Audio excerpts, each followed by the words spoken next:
నమస్తే, welcome to Mahe media. Telugu రాష్ట్రాలకు కొత్త వందే భారత్ స్లీపర్ రైళ్లు రాబోతున్నాయి.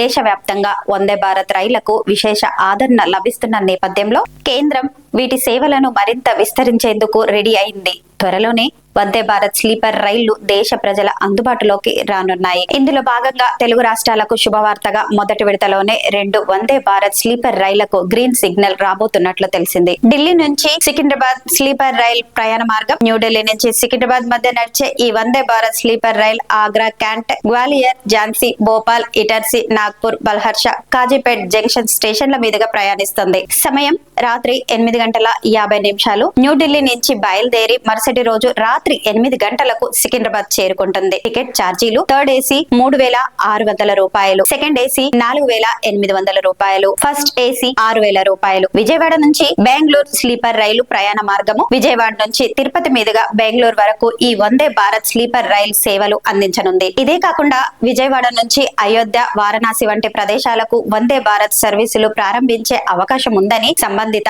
అధికారుల వర్గాల ద్వారా తెలిసింది. వందే భారత్ రైళ్ల ద్వారా ముఖ్య నగరాలకు వేగవంతంగా ప్రయాణం చేసేందుకు వీలవుతుంది. అలానే ప్రయాణం కూడా సౌకర్యవంతంగా ఉంటుంది. ఇంకా మరిన్ని మార్గాల్లో వందే భారత్ సేవలను ప్రారంభించేందుకు కేంద్ర ప్రభుత్వం కృషి చేస్తోంది. ఈ 2 సర్వీసులపై అధికారిక ప్రకటన త్వరలో వెలువడనుంది. 2 తెలుగు రాష్ట్రాల ప్రజలకు ఇవి మంచి ఉపయుక్తంగానే ఉంటాయని చెప్పాలి.